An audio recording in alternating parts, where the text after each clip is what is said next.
Corporate accounting की जो issue of share शुरू किए थे हम लोग, उसका दूसरा एक प्रॉब्लम लेंगे और उनको सॉल्व करेंगे। Welcome students to your own YouTube channel commerce with is with me Subrata Sarkar. इस चैनल में हम लोग कॉमर्स की ढेर सारी बात करते हैं, वो भी आसान भाषा में, और पहुंचता है सीधे दिल से दिल तक।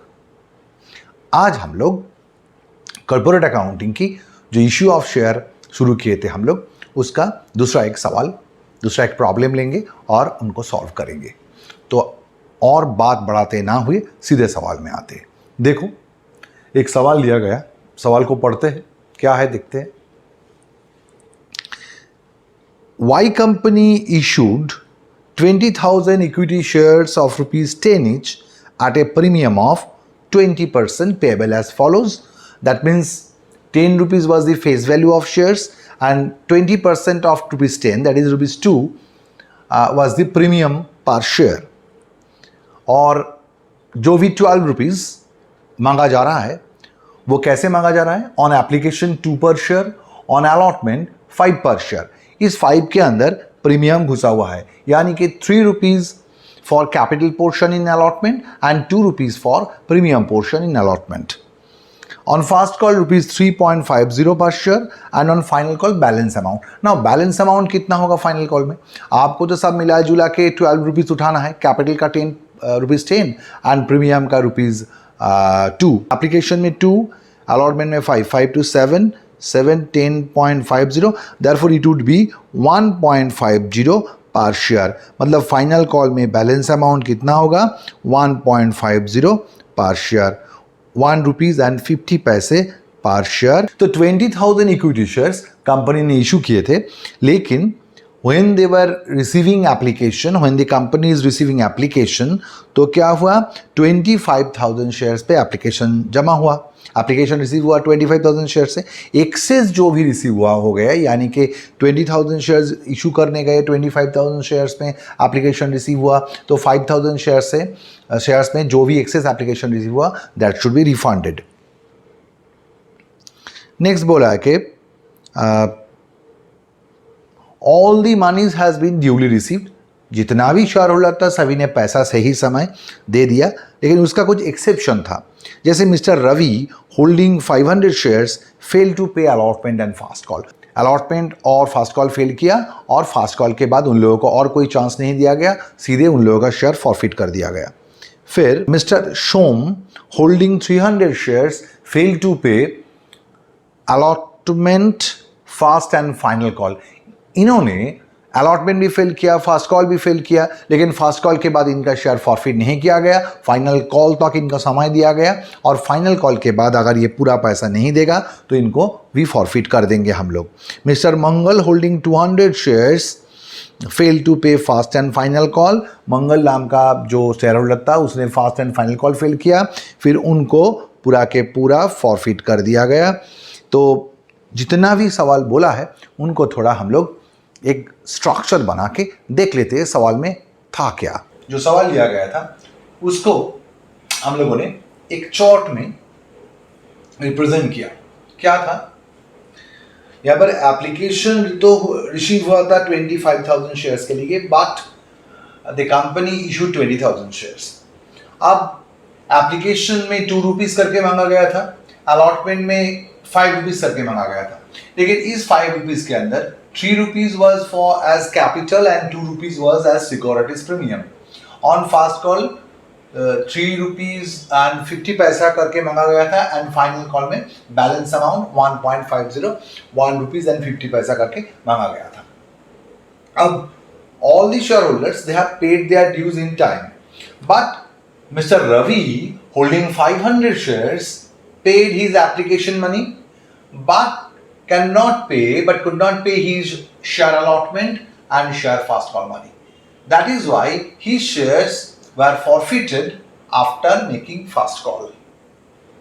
Mr. Shom holding 300 shares paid application but failed to pay allotment, fast call and final call, and his shares were forfeited after final call. Next, Mr. Mangal holding 200 shares paid share application, share allotment, but cannot pay. Mangal could not pay his share first call and share final call money. That is why his shares were also forfeited after final call. ये था पूरा सवाल का जो भी रेसिडुअम है, जो भी अल्टीमेट है, वो ये है. अब now we have to record all those transactions in the books of the company by company. तो जर्नल शुरू करें. तो हम लोग जर्नल एंट्री कर लिए. पहला 2 एंट्री क्या है? पहला एंट्री क्या करते? मैंने एप्लीकेशन में क्या पाया?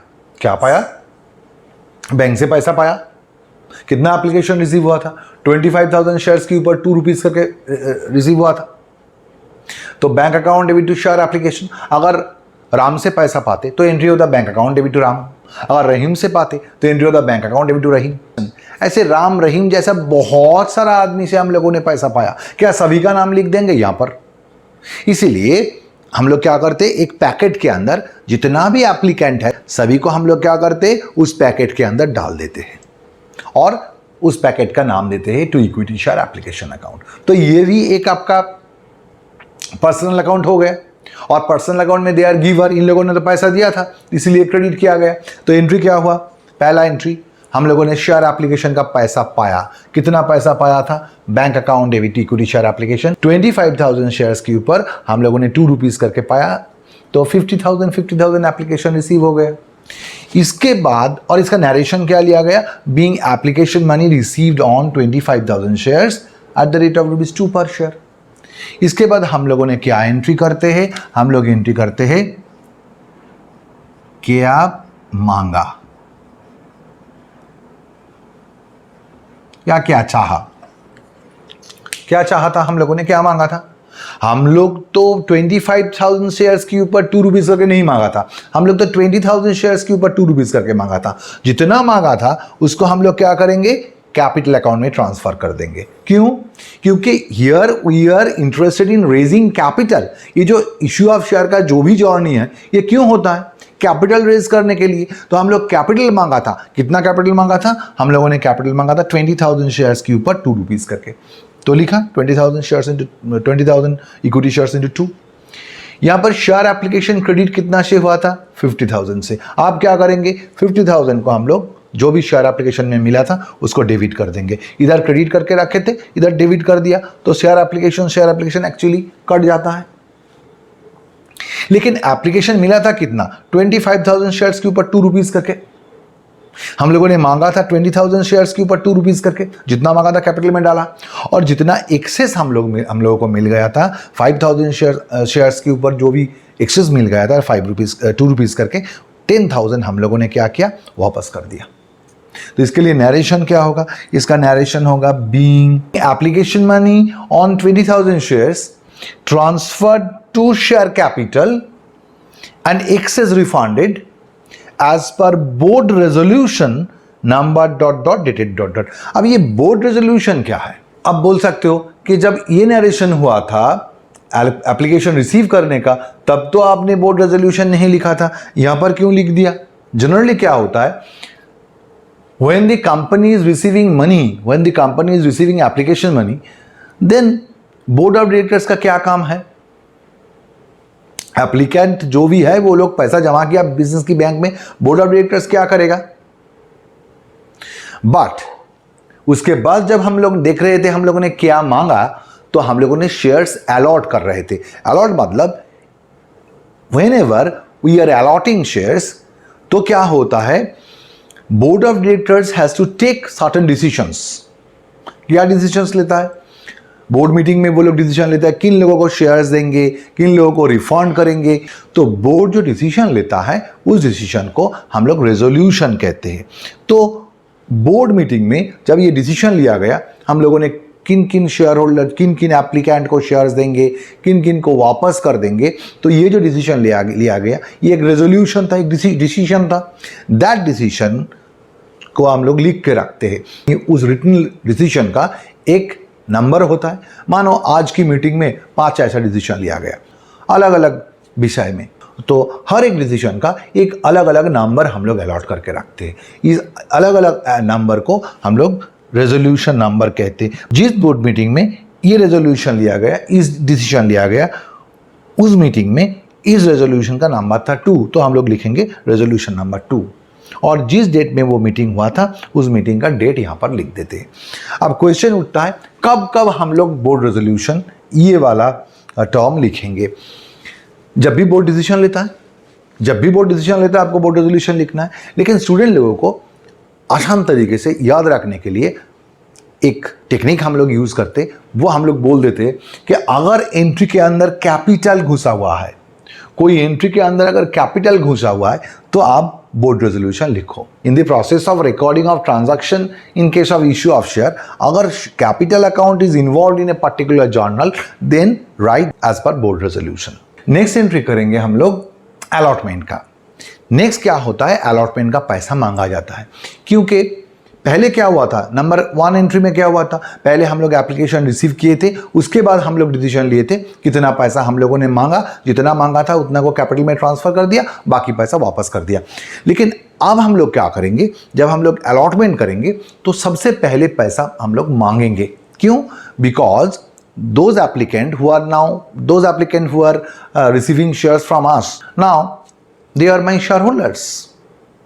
shareholders लोगों से हम लोग क्या करेंगे, पैसा मांगेंगे पहले, फिर उन लोग देगा। इसलिए जो सीक्वेंस 1 और 2 में था, पहले हम लोगों को मिला था पैसा, उसके बाद हम लोगों ने मांगा था। अब से क्या होगा, पहले हम लोग पैसा मांगेंगे, फिर उन लोग पैसा देगा। तो पहले मांगने का एंट्री करेंगे। देखो जब एप्लीकेशन मांगा था 2 नंबर एंट्री में, तो शेयर एप्लीकेशन क्या हुआ था, डेबिट हुआ था। तो जब अलॉटमेंट का पैसा मांगेंगे तो अलॉटमेंट भी डेबिट होगा। तो क्या होगा, पैसा मांगेंगे तो equity share allotment account debit.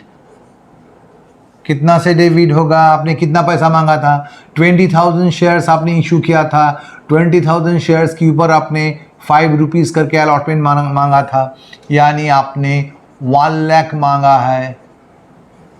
लेकिन इस अलॉटमेंट के अंदर क्या था, 3 रुपीज़ करके आपका कैपिटल मांगा था और 2 रुपीज़ करके प्रीमियम मांगा था। तो जितना कैपिटल मांगा था वो कैपिटल में चला जाएगा, 2 इक्विटी शेयर कैपिटल अकाउंट। कितना मांगा था, 20,000 शेयर्स के ऊपर 3 रुपीज़ करके कैपिटल में चला जाएगा, ये होता है आपका 60,000। और प्रीमियम के जरिए कितना मांगा था, 2 सिक्योरिटीज प्रीमियम कितना मांगा था, 20,000 शेयर्स के ऊपर आपने मांगा था 2 रुपीज़ करके प्रीमियम, यानी 40,000। कैपिटल और प्रीमियम दोनों ही क्रेडिट बैलेंस है, तो अगर कैपिटल में आपका फंड ट्रांसफर हो रहा है तो कैपिटल भी बढ़ेगा, प्रीमियम भी रिजर्व की एक पार्ट है तो ये भी क्रेडिट बैलेंस है, उसमें भी आप फंड ट्रांसफर करोगे तो वो भी बढ़ेगा। तो जो इसका नरेशन क्या होगा, नरेशन होगा being share allotment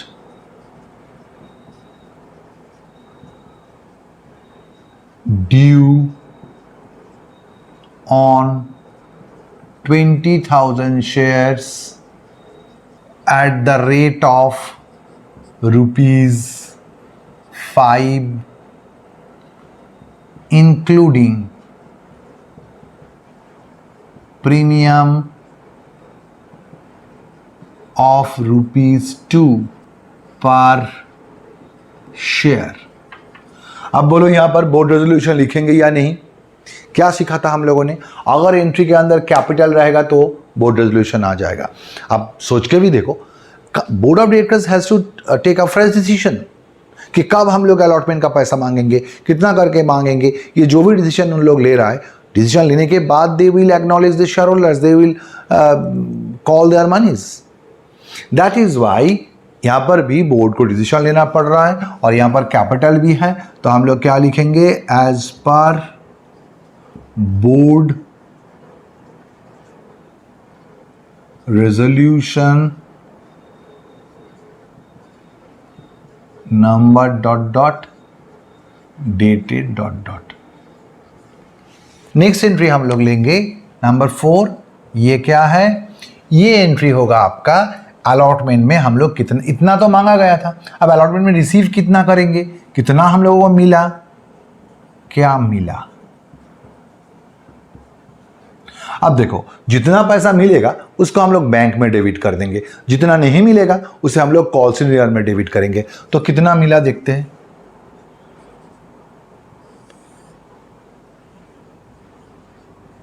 bank account debit, अब कितना मिला बैंक में। आपने तो मांगे थे 20,000 शेयर्स के ऊपर 5 रुपीज करके, लेकिन क्या अलॉटमेंट सभी ने दिया? देखो मेरा चार्ट देखो क्या लिखा। अलॉटमेंट में ये रवि नाम का 500 शेयर्स का जो होल्डर था और सोम नाम का 300 शेयर्स का जो होल्डर था, इन दोनों का घर में क्या है, क्रॉस मारा है।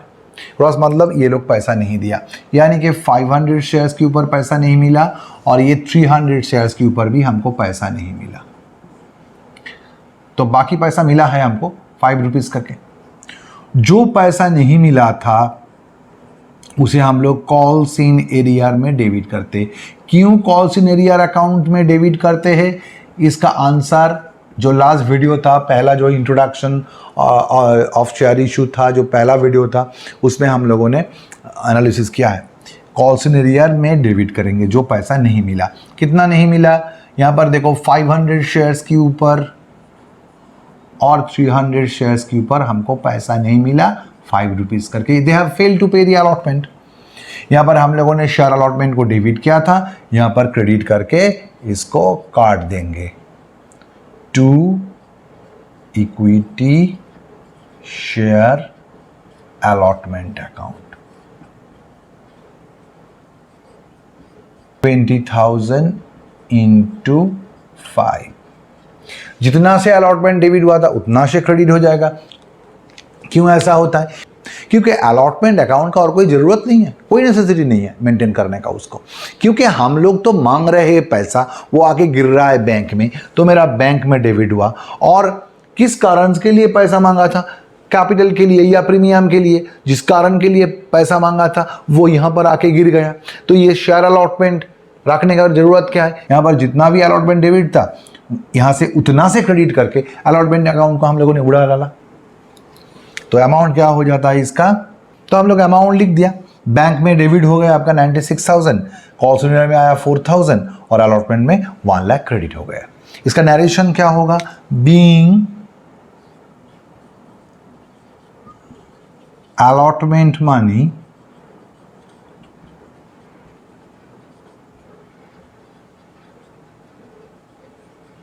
received on 19,200 shares। नहीं तो ऐसे भी लिख सकते हो, being allotment money received on all the shares except 800 shares, right. Next आ जाएंगे हम लोग शेयर फास्ट कॉल की एंट्री में। शेयर फास्ट कॉल में क्या करेंगे? वही काम करेंगे। पहले हम लोग क्या मांगा है, क्या चाहा है देखेंगे, कितना पैसा मांगा गया एप्लीकेशन में। वही 20,000 शेयर्स के ऊपर 3.50 करके, तो उसका एंट्री करते हैं। चलो, पैसा मांगेंगे एप्लीकेशन में तो एप्लीकेशन डेबिट, पैसा मांगेंगे अलॉटमेंट में तो अलॉटमेंट डेबिट, पैसा मांगेंगे फास्ट कॉल में तो first call debit. Equity share first call account debit to equity share capital account 20,000 shares के ऊपर 3.50 करके था। यहां पर फास्ट कॉल होता है आपका 70,000।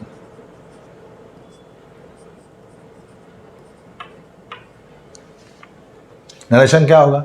Being share first call due on 20,000 shares at the rate of rupees 3.50 per share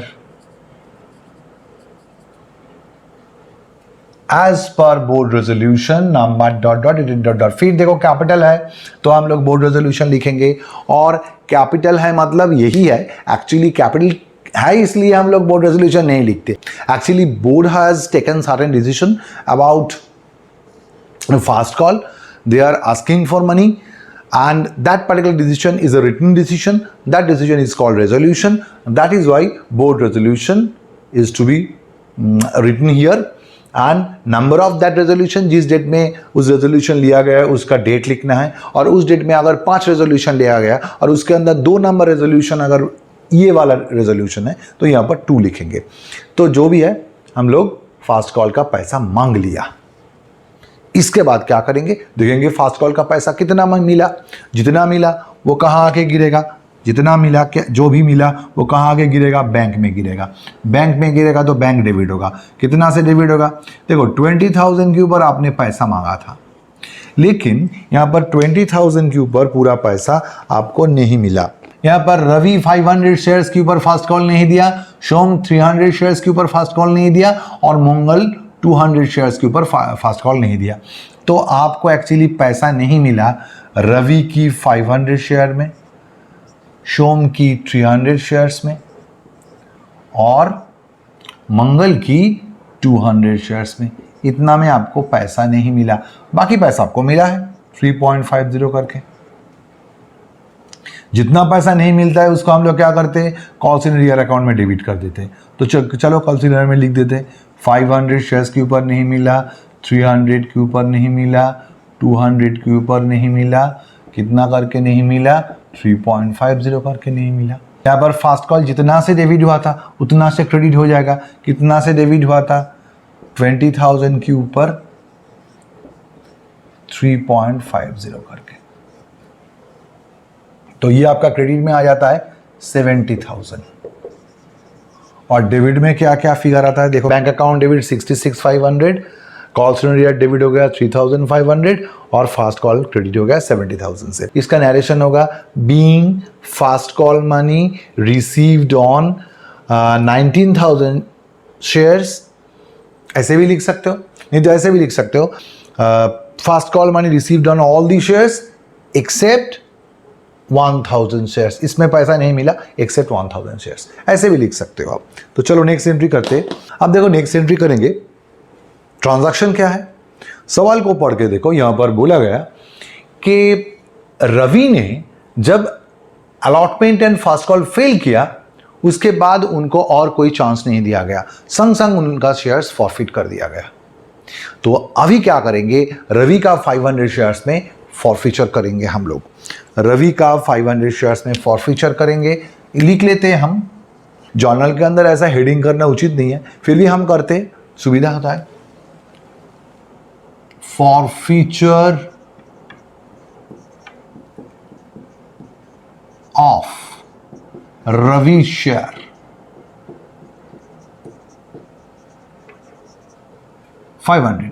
Ravi का जो 500 शेयर्स था उसका हम लोग फॉरफिट करेंगे, तो उसका जर्नल लेते हैं। फॉरफीचर का एंट्री सही तरीके से समझने के लिए आपको फिर बोल रहा हूं, पहला वीडियो देख लेना चाहिए। उस वीडियो का लिंक हम जरूर दे देंगे डिस्क्रिप्शन में, देख लेना। क्या करेंगे हम लोग, लास्ट से सिखाता है ऐसे, क्या मांगा या क्या चाहा। जिंदगी में जो भी कुछ चाहते हैं हम लोग यहां पर लिखेंगे क्या चाहा।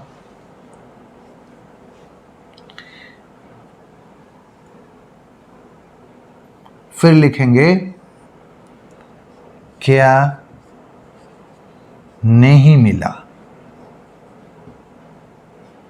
जिंदगी में जो भी कुछ चाहते हैं उसके अंदर सब कुछ नहीं मिलता है हम लोगों को। और फिर लिखेंगे क्या मिला। तो शुरू करते हैं एंट्री। हम लोगों ने जो 500 शेयर्स को अभी फॉरफिट कर रहे थे उन लोगों से हमने क्या मांगा था, कैपिटल मांगा था। अब फॉरफीचर का मतलब क्या है, उन लोगों का शेयर को हम लोग कैंसिल कर रहे हैं। आपने पैसा नहीं दिया, आपसे और पैसा नहीं मांग रहे हैं हम लोग, और आपका नाम शेयर रजिस्टर बुक से काट के हम लोग आपको बाहर का रास्ता दिखा रहे हैं कि आप और you are not my share holder right now. तो क्या करेंगे, जब तक उनसे हम लोग पैसा मांग रहे थे तो क्या कर रहे थे, कैपिटल को हम लोग क्रेडिट करते जा रहे थे। उन लोगों की नाम पे कैपिटल क्रेडिट होकर बैठा हुआ है, आज उन लोगों से और पैसा नहीं मांगेंगे, आप लोग और शेयर होल्डर नहीं हो, आप लोग मेरा कैपिटल का अंश नहीं रहोगे, तो कैपिटल को आज घटा देंगे। कैपिटल क्रेडिट बैलेंस है, उसको घटाएंगे तो डेबिट करेंगे। तो हम लोगों ने क्या मांगा था? कैपिटल मांगा था। इक्विटी शेयर कैपिटल उन लोगों से हम लोग मांग रहे थे, आज उन लोगों से कोई नाता नहीं रहेगा, तो कैपिटल में कोई बैलेंस नहीं पड़ा रहेगा। कैपिटल में कितना आता है? नंबर ऑफ शेयर्स फॉरफिटेड, जितना शेयर हम लोग फॉरफिट कर रहे हैं, इनटू कॉल्ड अप वैल्यू। अब नंबर ऑफ शेयर्स फॉरफिटेड यहां पर कितना है? हम लोग तो अभी सिर्फ रवि का 500 शेयर्स के ऊपर फॉरफिट कर रहे हैं। रवि का 500 शेयर्स फॉरफिट हो रहा है, तो number of shares forfeited 500 into called up value कितना है? कॉल्ड अप वैल्यू का मतलब उन लोगों से कितना कॉल किया गया। अभी तो फाइनल कॉल इनसे किया ही नहीं, हम लोग तो सिर्फ एप्लीकेशन, अलॉटमेंट और फास्ट कॉल किए थे उन लोगों से। तो कितना पैसा मांगा गया? देखो यहां पर तो हम लोग कैपिटल डेबिट कर रहे हैं, तो आपको देखना है कि कैपिटल पोर्शन के लिए कितना पैसा मांगा गया। एप्लीकेशन का 2 रुपीज मांगा गया, अलॉटमेंट का 3 रुपीज मांगा गया और फास्ट कॉल का 3.50, यानी कि 3 2 5 8.50 मांगा गया। आप ऐसे भी सोच सकते हो, total face value of equity share क्या था? 10 रुपीज था, उसके अंदर 1.50 मांगा नहीं गया फाइनल कॉल वाला, तो कॉल्ड अप कितना किया गया? बाकी 8.50। सिक्योरिटीज प्रीमियम नहीं मांगा गया, लेकिन उसको यहां पर कंसीडर नहीं करना, क्योंकि आप तो कैपिटल अकाउंट को डेबिट कर रहे हो, प्रीमियम को क्यों खींचोगे यहां पर? तो इतना पैसा उन लोगों से मांगा था। Now you know securities premium के साथ इस एंट्री का कोई संबंध नहीं है, बट अगर प्रीमियम का पैसा उन लोगों ने नहीं दिया, ये जो शेयर होल्डर है इसका नाम है रवि, रवि ने अगर प्रीमियम का पैसा नहीं दिया तो प्रीमियम को डेबिट करना पड़ेगा। क्या सिखाया था पहला वीडियो में? वहां पर क्या बोला गया था? 3 नंबर जो एंट्री हो रहा था, उस एंट्री में देखो अकाउंटेंट ने क्या किया था, पूरा 20,000 शेयर के ऊपर 2 रुपीज करके प्रीमियम को क्रेडिट करके बैठा हुआ है। लेकिन अलॉटमेंट में तो ये रवि वाला आदमी ये तो 500 शेयर्स के ऊपर तो अलॉटमेंट नहीं दिया, अलॉटमेंट नहीं दिया तो प्रीमियम का 2 रुपीज नहीं दिया। फिर भी आपने सोचा था कि उनसे हमको प्रीमियम मिल जाएगा, इसलिए आपने क्या किया था? रवि के नाम पे भी नंबर 3 एंट्री में प्रीमियम को क्रेडिट करके बैठे थे। आप देखो 20,000 इंटू 2 आपने क्रेडिट करके रखे हो, ज्यादा क्रेडिट करके रखे हो। तो आज क्या करेंगे? प्रीमियम को घटा देंगे, क्योंकि प्रीमियम अब रॉन्गली ज़्यादा बढ़ा हुआ है, प्रीमियम रॉन्गली क्रेडिट करके बैठा हुआ है। जितना प्रीमियम इन लोगों से नहीं मिला उतना प्रीमियम यहाँ पर डेबिट करके घटा देंगे। प्रीमियम क्रेडिट बैलेंस है, आपने तो क्रेडिट करके रखे थे एंट्री नंबर 3 में, यहाँ पर डेबिट करके प्रीमियम को हटाएंगे। अगर प्रीमियम का पैसा नहीं मिलेगा then only securities premium will appear here. तो करेंगे हम लोग सिक्योरिटीज प्रीमियम अकाउंट डेबिट, जैसे ये डेबिट हुआ था वैसे ही डेबिट होगा। कितना? 500 शेयर्स के ऊपर आपने 2 रुपीज करके प्रीमियम का पैसा नहीं पाया था इन लोगों से, रवि से, तो रवि के नाम पे सिक्योरिटीज प्रीमियम डेबिट कर दिया। फिर हम लोग क्या करेंगे? फिर हम लोग क्या नहीं मिला उसे क्रेडिट करेंगे। क्या नहीं मिला? रवि से क्या नहीं मिला? जो पैसा नहीं मिला था उस पैसा को आपने कॉल सीनियर अकाउंट में डेबिट करके रख रहे थे। अलॉटमेंट में नहीं मिला तो अलॉटमेंट की एंट्री में कॉल सीनियर में जमा करके रखे थे। फास्ट कॉल में नहीं मिला तो फास्ट कॉल में कॉल सीनियर को जमा करके रखे थे। तो क्या सोच के रख रहे थे? कॉल सीनियर में डेबिट क्यों कर रहे थे? आप सोच रहे थे कि अभी ये आउटस्टैंडिंग इनकम है, बाद में ये लोग पैसा दे देगा, ये सोच के पैसा कॉल सीनियर में रख रहे थे। लेकिन आज क्या देखा? आज देखा वो लोग और पैसा नहीं देगा, उन लोगों के साथ और कोई रिश्ता ही नहीं है, तो पैसा क्यों देगा? तो कॉल सीनियर अकाउंट में जो डेबिट बैलेंस आपने छोड़ के आए थे उस डेबिट बैलेंस को आज क्रेडिट करके कैंसिल कर देंगे।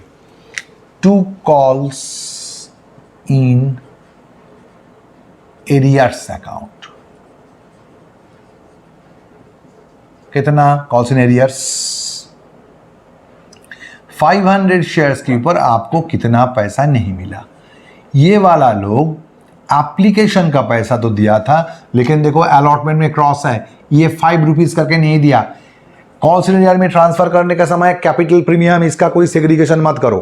कॉल सीनियर मतलब क्या है? कॉल किया था नहीं मिला, उसमें कैपिटल प्रीमियम क्या? 5 रुपीज़ अलॉटमेंट नहीं मिला था और फास्ट कॉल आपको नहीं मिला था 3.50, तो इतना नहीं मिला था आपको रवि से। अब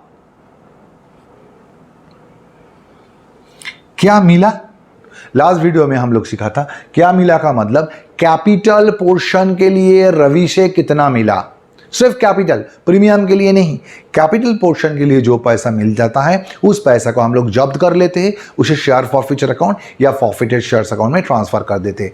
तो कैपिटल पोर्शन के लिए ये लोग सिर्फ एप्लीकेशन का 2 रुपीज़ करके दिया है, तो इतना ही मिला है हम लोगों को, तो उसको हम लोग क्या करेंगे, फॉरफिटेड शेयर्स अकाउंट में ट्रांसफर कर देंगे, to forfeited shares account.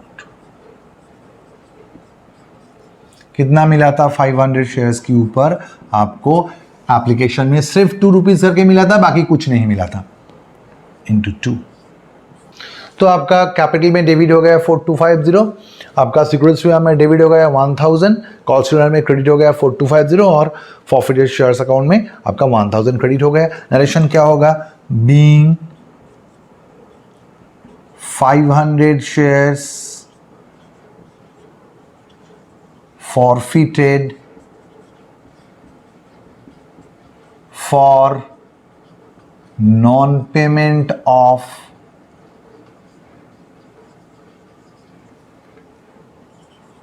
allotment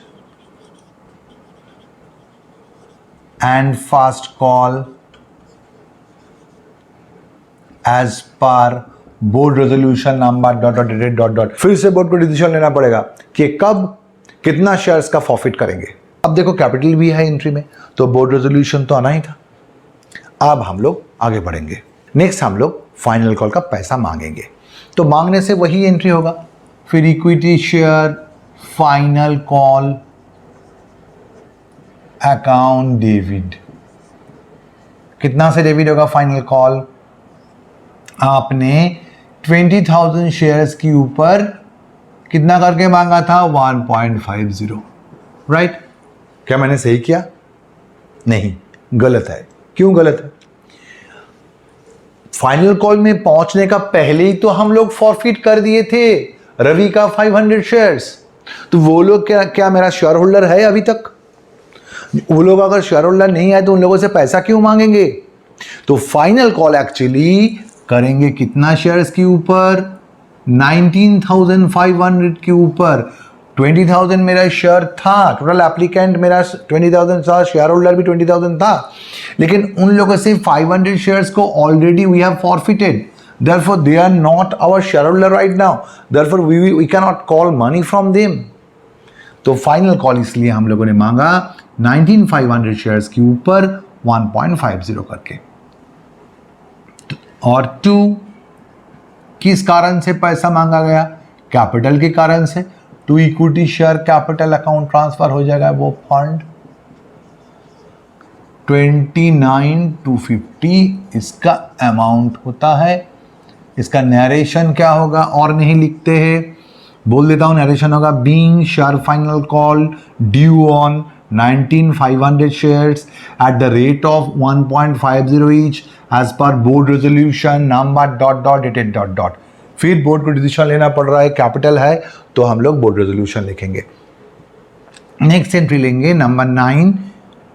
क्या मिला है, हम लोग पैसा तो मांगा था फाइनल कॉल का, अब देखते हैं फाइनल कॉल का कितना पैसा मिला हम लोगों को। जितना मिलेगा उसको बैंक में डालेंगे, जो पैसा मिलेगा उसको बैंक में डेबिट करेंगे, तो बैंक अकाउंट डेबिट होगा। उसके लिए कितना मांगा आपने, 19,500 के ऊपर पैसा मांगा था, लेकिन सभी ने पैसा दिया क्या, देखो फाइनल कॉल को ट्रैक करें। शोम नाम का 300 शेयर्स का जो होल्डर था उसने पैसा नहीं दिया फाइनल कॉल, और ये मंगल नाम का 200 शेयर्स का जो भी ओनर था, जो भी होल्डर था, वो भी पैसा नहीं दिया। तो बाकी में हमको पैसा मिला 1.50 करके। जो पैसा नहीं मिलता है उसको हम लोग क्या करते हैं, कॉल्स इन एरियर्स अकाउंट में ट्रांसफ़र कर देते हैं। तो कॉल्स इन एरियर्स अकाउंट में ट्रांसफ़र कितना होगा, जितना पैसा नहीं मिला, ये 300 के ऊपर पैसा नहीं मिला, ये 200 के ऊपर पैसा नहीं मिला, इनटू कितना करके है 1.50 करके। राइट, ये भी डेबिट होगा, और यहाँ पर फाइनल कॉल डेबिट होकर बैठा था, इसे क्रेडिट करके कैंसिल कर दो to equity share final call account.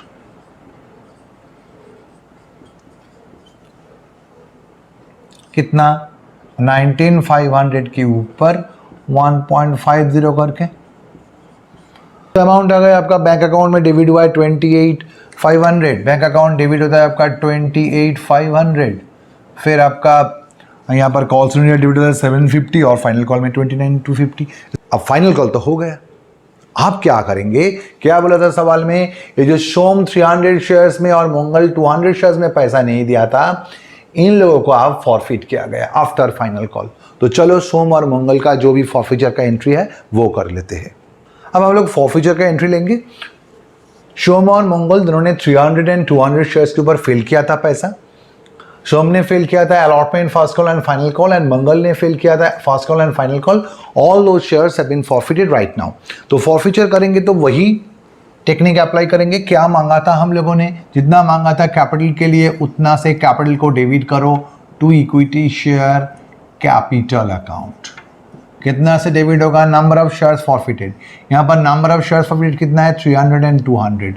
300 plus 200 into called up value क्या है? आप तो पूरा के पूरा फाइनल कॉल तक हम लोगों ने पैसा मांग लिया, यानी कि पूरा 10 रुपीज़ करके मांग लिया, तो कैपिटल यहाँ पर डेबिट होगा 10 रुपीज़ करके।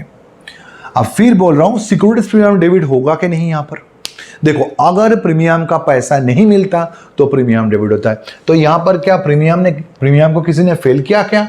यस, सोम ने अलॉटमेंट फेल किया और अलॉटमेंट के साथ प्रीमियम था। अगर अलॉटमेंट फेल हुआ तो प्रीमियम भी फेल हुआ, लेकिन मंगल ने अलॉटमेंट दिया था, अलॉटमेंट के साथ प्रीमियम भी दिया था, यानी सिर्फ सोम ने प्रीमियम का पैसा नहीं दिया था। तो सोम के लिए प्रीमियम को हम लोग डेबिट करेंगे।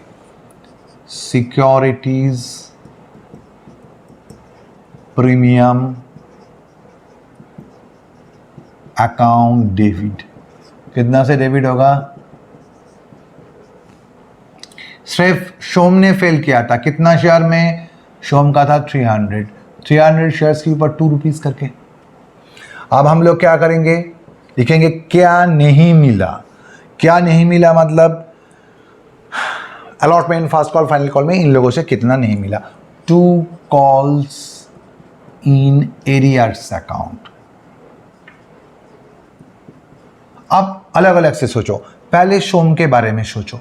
सोम का था आपका 300 शेयर्स। इस 300 शेयर्स के ऊपर आपको क्या नहीं मिला? अलॉटमेंट नहीं मिला, कितना करके? 5 रुपीज़ करके। फास्ट कॉल नहीं मिला, कितना करके? 3.50 करके। फाइनल कॉल नहीं मिला, कितना करके? 1.50 करके। आप सोचो प्लस ये जो मंगल का 200 शेयर्स था, इसके ऊपर क्या नहीं मिला? मंगल का क्रॉस किधर है? देखो, सिर्फ फर्स्ट कॉल में क्रॉस है 3.50 करके, नहीं मिला, और फाइनल कॉल नहीं मिला इनका 1.50 करके। समझे? फिर क्या करेंगे हम लोग? फिर जाएंगे कैपिटल पोर्शन के लिए उन लोगों से क्या मिला। जितना मिला वो तो हम लोग फॉरफिटेड शेयर्स अकाउंट में ट्रांसफर कर देंगे टू फॉरफिटेड शेयर्स अकाउंट। उसमें कितना ट्रांसफर होगा? कैपिटल पोर्शन के लिए जितना मिला है सोम और मंगल से। पहले देखते हैं सोम से कितना मिला। सोम का था 300 शेयर्स। सोम का 300 शेयर्स में कैपिटल क्या मिला? सोम ने सिर्फ एप्लीकेशन दिया, उसको छोड़ के और कुछ नहीं दिया, तो सोम से सिर्फ एप्लीकेशन का पैसा मिला। मंगल का 200 शेयर्स के ऊपर क्या मिला? कैपिटल पोर्शन, एप्लीकेशन दिया, अलॉटमेंट दिया, यानी एप्लीकेशन का 2 रुपीज़ करके मिला और अलॉटमेंट की प्रीमियम इनसे मिला 3 रुपीज़ करके। इतना मिला कैपिटल, और तो कुछ नहीं मिला। यहां से आपका फास्ट कॉल, फाइनल कॉल का पैसा इसने नहीं दिया। तो अमाउंट लिख लिए हम लोग। शेयर कैपिटल डेबिट हुआ यहाँ पर 5000 से, आपका सिक्योरिटीज प्रीमियम डेबिट हुआ 600 से, और कॉल शेयर क्रेडिट हो गया 4000 से, और फॉरफिटेड शेयर्स अकाउंट क्रेडिट हुआ 1600 से। डेबिट क्रेडिट टैली कर गया। अब क्या हुआ, शेयर रीइशू है। अब रीइशू जो पहला वीडियो था उसमें जितना शेयर फॉरफिट हुआ था पूरा के पूरा all the shares were reissued, but यहां पर क्या हुआ, यहां पर all the shares has not been reissued. 1000 share total forfeit हुआ था, रवि का 500, 300 एंड यहाँ पर मंगल का 200। 1000 शेयर्स फॉरफिटेड हुआ था, लेकिन रीइशूड कितना हुआ, ओनली 900 शेयर्स रीइशूड हुआ। तो यहां पर थोड़ा ट्विस्ट है, दिखाते हैं क्या ट्विस्ट होता है। तो रीइशू का एंट्री करते, रीइशू करेंगे तो बैंक में आगे पैसा गिरेगा, बैंक बढ़ जाएगा, बैंक अकाउंट डेबिट होगा। यहाँ पर 900 शेयर्स रीइशू हुआ है, 900 लेकिन 10% डिस्काउंट में रीइशू हुआ है, यानी 10 रुपीज़ का शेयर आपको 9 रुपीज़ करके मिला, 900 इंटू 9 इतना मिला। लेकिन इक्विटी शेयर कैपिटल आपका इशू हो गया,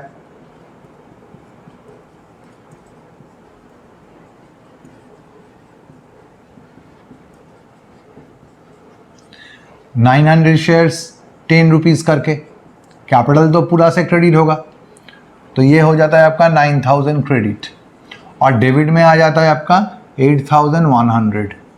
तो जितना डिस्काउंट खा गए आपने, उस डिस्काउंट को क्या करते हैं हम लोग, शेयर फॉरफिचर अकाउंट में जो भी क्रेडिट बैलेंस जमा हुआ है, जो भी कैपिटल प्रॉफिट जमा हुआ है, उस प्रॉफिट से सेट ऑफ कर लेते हैं, एब्जॉर्ब करा लेते हैं। तो यहाँ पर क्या हो जाएगा, फिर शेयर फॉरफिटेड अकाउंट डेबिट हो जाएगा। अब शेयर फॉरफिटेड लिखो, फॉरफिटेड शेयर्स लिखो, कुछ भी लिखो, फॉरफिटेड शेयर्स अकाउंट डेबिट। कितना, 900 शेयर्स के ऊपर 1 रुपीज़ करके जितना आपने डिस्काउंट खाया है, उस पूरा के पूरा डिस्काउंट को इस फॉरफिटेड शेयर्स का प्रॉफिट से हम लोग एडजस्ट कर लेंगे।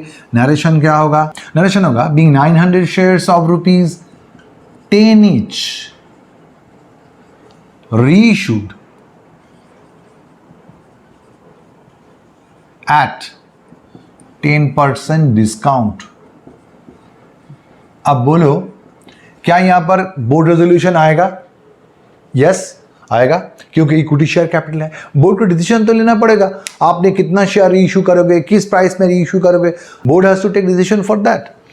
तो बोर्ड रेजोल्यूशन आएगा यहां पर, एज पर बोर्ड रेजोल्यूशन। अब रीइशू हो जाने के बाद हम लोगों को पता है और एक एंट्री होता है, वो एंट्री क्या है, वो एंट्री होता है कैपिटल रिजर्व में ट्रांसफर करने का। हम लोगों को पता है कि जो भी शेयर फॉरफिचर अकाउंट में बैलेंस पड़ा रहता है, वो बैलेंस हम लोग क्या करते हैं, कैपिटल रिजर्व में ट्रांसफर कर देते हैं। Forfeited shares account debit to capital reserve account, to capital reserve account. अब कितना ट्रांसफर होगा यहां पर, इसके लिए एक वर्किंग्स करना पड़ेगा। शेयर फॉरफिचर से कितना कैपिटल रिजर्व में ट्रांसफर होगा, ये थोड़ा डिफिकल्ट हो जाएगा यहां पर। लास्ट जो वीडियो हम लोगों ने किया था उसमें क्या हुआ था, शेयर फॉरफिचर में टोटल जितना बैलेंस था उससे जितना हम लोग रीइशू के समय यूटिलाइज कर लिया था उसको माइनस करके बाकी जितना भी आपके हाथ में पड़ा था शेयर फॉरफिचर में, पूरा के पूरा कैपिटल रिजर्व में ट्रांसफर कर दिए थे। मतलब if all the forfeited shares are reissued, मानो आपका यहां पर 1000 शेयर्स फॉरफिट हुआ था, अगर 1000 शेयर्स के पूरा 1000 शेयर्स ही रीइशू हो गया तो उसमें कोई झंझट नहीं है फिर। तो आप टोटल फॉरफिचर में कितना है देखो, उससे जितना रीइशू में आपने लॉस खाए हो तो पूरा के पूरा माइनस करके बाकी जो भी पड़ा हुआ है कैपिटल रिजर्व में ट्रांसफर कर दो। लेकिन झंझट कब होता है, मुश्किल कब शुरू होता है, if you forfeited 1000 shares and you are reissuing 900 shares, आपने जितना शेयर्स फॉरफिट किए हो पूरा के पूरा शेयर रीइशू नहीं कर रहे हो, तो आपको अलग से वर्किंग्स करके कितना अमाउंट कैपिटल रिजर्व में ट्रांसफर होगा ये कैलकुलेशन करना पड़ेगा। तो हम लोग करते हैं, पहले हम लोग निकालेंगे total balance of forfeited shares account. अब देखो फॉरफिटेड शेयर्स अकाउंट में दो एंट्री से पैसा आया था। एक तो आया था जब आपका रवि का शेयर फॉरफिट हुआ था, वहां से 1000 आया था, और दूसरा एंट्री जो हुआ था सोम और मंगल का जब शेयर फॉरफिट हुआ था वहां से आपको आया था 1600। तो फिर टोटल कितना आया था, 2600 आपका फॉरफिटेड शेयर्स अकाउंट में था। लेकिन इससे आपने क्या किया था, जब रीइशू हो रहा था इससे आपने कुछ फंड को यूटिलाइज कर लिया था to absorb the loss on share discount. तो आपने क्या किया था, लेस एडजस्टेड विथ रीइश्यू। आपने रीइश्यू के समय कितना एडजस्ट कर लिए थे, देखो 900 शेयर्स आपने रीइश्यू किया था, 1 रुपीज करके डिस्काउंट खाया गया था, तो आपने 900 रुपीज यहां से 2600 से एब्जॉर्ब कर लिया था। तो यहां पर बैलेंस कितना पड़ा हुआ है, फिर बैलेंस पड़ा हुआ है 1700। देखो 1000 शेयर्स फॉरफिट हुआ है, लेकिन 900 शेयर्स रीइश्यू हुआ है, तो 100 शेयर्स रीइश्यू नहीं हुआ है। अब कुछ दिन बाद मानो उस 100 शेयर्स को हम लोग रीइश्यू जब करने जाएंगे तो क्या होगा, अगर यहां पर पूरा के पूरा 1700 फंड को हम लोग अभी कैपिटलिज्म में ट्रांसफर कर देंगे, तो वो 1000 जो अभी रीइश्यू नहीं हुआ, वो जब रीइश्यू करेंगे तो उस लॉस को, उसको रीइश्यू करने का समय अगर हम लोग डिस्काउंट में इशू करेंगे तो वहां पर भी लॉस अराइज करेगा। उस लॉस को हम लोग कैसे अब्सॉर्ब करेंगे, इसीलिए हम लोग कुछ पैसा अभी शेयर फॉरफिचर अकाउंट में यानी फॉरफिटेड शेयर्स अकाउंट में छोड़ के जाएंगे। कितना छोड़ के जाएंगे, less balance left in forfeited shares account. Forfeited shares account में हम लोग कितना पैसा छोड़ के जाएंगे, अब आपको डिसीजन लेना है जो शेयर्स आपने रीइश्यू नहीं किया उन शेयर का होल्डर कौन था। देखो आपको सवाल में क्लियरली बोल दिया कि जो 900 शेयर्स रीइश्यू हुआ है उसमें रवि और सोम का पूरा के पूरा शेयर्स इन्वॉल्व है, यानी मंगल का जो 200 शेयर्स था उसके अंदर से 100 शेयर रीइश्यू हो गया, रवि का 500, इसका 300, सोम का 800 और मंगल का 100, ये मिला के 900 हुआ है। मतलब मंगल का 100 शेयर स्टिल रीइश्यूड नहीं हुआ। तो जो शेयर्स रीइश्यू नहीं हुआ उसका होल्डर कौन था, फिर मंगल। तो 100 शेयर्स जो था उसका होल्डर था मंगल। तो मंगल का जब शेयर फॉरफिट हुआ था, देखो पर शेयर में फॉरफिचर में कितना करके गए थे, फॉरफिचर में कितना जाता है, कैपिटल पोर्शन के लिए जितना पैसा मिलता है उतना फॉरफिचर में जाता है। आप देखो मंगल से आपको कितना मिला था, कैपिटल मिला था यहां पर 2 रुपीज करके और कैपिटल मिला था यहां पर 3 रुपीज करके। मंगल को यहां से 2 यहां से 3 मिला था। अब ये जो 100 शेयर्स पड़ा हुआ है, ये लोग क्या बोलेगा, बोलेगा अरे भाई कम से कम जितना शेयर हम लोगों के नाम पे फॉरफिचर में ट्रांसफर हुआ है उतना तो छोड़ के जाओ। जब हम लोग रीइश्यू होंगे, जब ये 100 शेयर रीइश्यू होगा, तब अगर कोई लॉस हो जाता है, शेयर डिस्काउंट में अगर इश्यू होता है, तो उस लॉस को एब्जॉर्ब करने के लिए कुछ फंड तो चाहिए फॉरफिचर में। इसीलिए जो शेयर्स रीइश्यूड नहीं होता है उन शेयर के ऊपर जितना करके कैपिटल पोर्शन फॉरफिचर अकाउंट में ट्रांसफर हुआ था उतना अमाउंट यहां पर छोड़ के जाना है। तो कितना छोड़ के जाना है, फिर 500 छोड़ के जाना है। तो बाकी जो भी पैसा है यानी कि 1200 it would be transfer to capital reserve account. ये जो 500 है ये बैलेंस शीट में पड़ा रह जाएगा। शेयर फॉरफिटेड अकाउंट या शेयर फॉरफिचर अकाउंट या फॉरफिटेड शेयर्स अकाउंट, कोई भी नाम से बोलो, ये बैलेंस शीट में शेयर कैपिटल के अंदर पड़ा रहेगा। जब दोज 100 शेयर्स रीइश्यू होगा तब इस फंड को हम लोग यूटिलाइज करेंगे। एक बात बोल देता हूं, कोई हमसे पूछता है, कोई स्टूडेंट्स बोलता है कि अगर at the time of reissue ज्यादा डिस्काउंट खा गए तो, मतलब ये 100 शेयर्स अगर मानो 4 रुपीज करके रीइश्यू होता है, अगर फ्यूचर में जब ये 100 शेयर्स रीइश्यू होगा मानो 4 रुपीज करके रीइश्यू हो रहा है, तो 6 रुपीज करके डिस्काउंट हम लोगों को झेलना पड़ेगा। यानी कि लॉस कितना हो जाएगा, फिर 10 का शेयर है, अगर आप 4 रुपीज में रीइश्यू करोगे इसको बाद में, तो 6 रुपीज करके डिस्काउंट हो गया, तो 500 आपके हाथ में है। कैसे उस 600 लॉस को एब्सॉर्ब कराओगे 500 से? तो इसका आंसर ये होता है, एज पर कंपनी एक्ट कोई भी रीइश्यू जब होता है, आप डिस्काउंट में रीइश्यू कर सकते हो, लेकिन ज्यादा से ज्यादा कितना डिस्काउंट में आप रीइश्यू कर सकते हो? जो शेयर्स को आप रीइश्यू करने जा रहे हो उन लोगों की नाम पे शेयर फॉरफिचर अकाउंट में जितना पैसा जमा हुआ है उससे ज्यादा डिस्काउंट आप अवेल नहीं कर सकते हो, उससे ज्यादा डिस्काउंट में आप शेयर रीइश्यू नहीं कर सकते हो। मतलब दो शेयर्स, ये तो फॉरफिट हुआ है लेकिन रीइश्यू नहीं हुआ। बाद में जब रीइश्यू करने जाएंगे आप कतई इसके ऊपर डिस्काउंट 100 शेयर्स के ऊपर 5 रुपीज करके, इससे ज्यादा डिस्काउंट में इस शेयर को आप रीइश्यू नहीं कर पाओगे एज पर कंपनी एक्ट। जितना अमाउंट आप शेयर फॉरफिचर अकाउंट में ट्रांसफर करके रखे हो पर शेयर पे, उससे ज्यादा डिस्काउंट में आप शेयर को रीइश्यू नहीं कर पाओगे। मतलब उन लोगों के नाम पे जितना जमा है ज्यादा से ज्यादा उतना डिस्काउंट आप झेल सकते हो, उससे ज्यादा डिस्काउंट में शेयर इशू नहीं कर पाओगे, राइट। तो चलो जर्नल एंट्री देख लेते हैं। तो हम लोगों ने वर्किंग्स कर लिया और करके कितना देखा कैपिटलिज्म में ट्रांसफर हो रहा है 1200। तो 1200 कैपिटलिज्म में ट्रांसफर कर दो। इसके लिए नरेशन क्या होगा, नरेशन होगा बीइंग कैपिटल प्रॉफिट ट्रांसफर्ड